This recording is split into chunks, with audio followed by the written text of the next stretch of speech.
All right, guys, not too much time to talk, but I will be talking about the payload capacity of this 2020 Tacoma.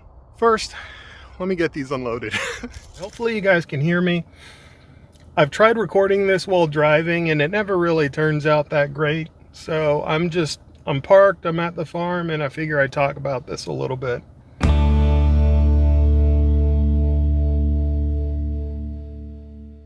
Why 25 bags at a time? The math kind of works out to the amount of water that I can collect and the amount of weight that my truck can carry. So it all kind of balances out. Plus 25 bags, 50 pounds a bag. You're talking a little over 1,200 pounds. I probably touched those bags maybe 3 times. Once loading them in the truck, once taking them down, another when I go to break them up and mix them and that kind of stuff. I'm probably lifting well over a ton per day every single time I do this, and I think that's good. I'm good. But also 25 bags it's a good, comfortable number to carry in my Tacoma. The Toyota Tacoma, it depends on your model. I know the latest models, I think they have an aluminum body, and so it lets them, I can see the camera shaking. I hope you guys aren't shaking as well, but the newer Tacomas have a lighter aluminum body, and so it allows them to carry slightly more weight. But overall horsepower seems to be roughly the same. Also, some of the hybrid Tacomas have like a higher torque electric motor thing going on. I kind of wish they went with fuel efficiency over higher torque, but I'm not Toyota.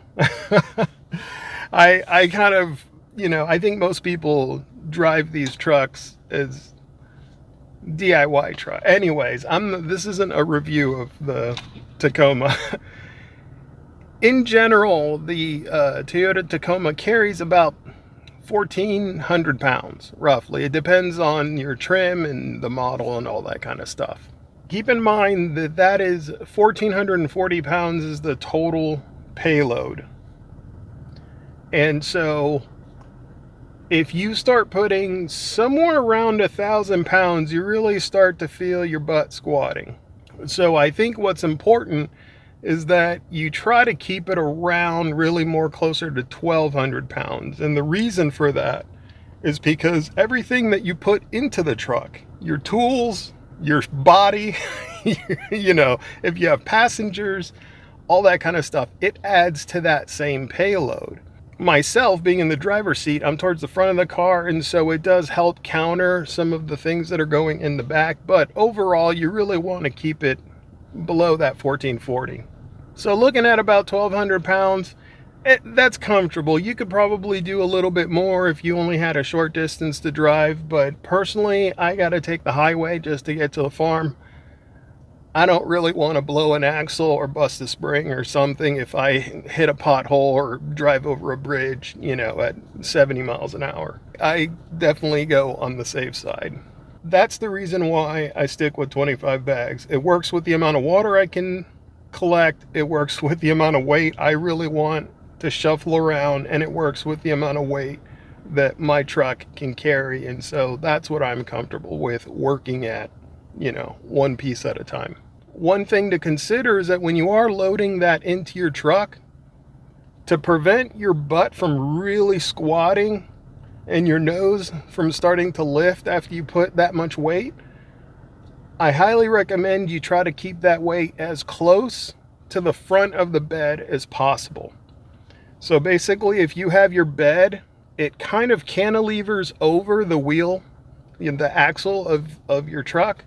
You really want to be in front of that axle as much as possible. You're basically trying to stick that weight between your two axles. And since, you're driving in the front, you have a little bit of room in that back to really pile on those bags.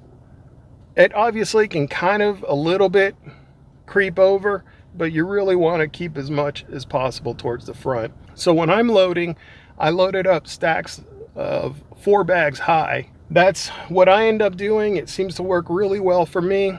If you guys have any other thoughts on that, feel free to drop it down below. Let me know. Have you ever pushed it more than 25 bags, 50-pound bags?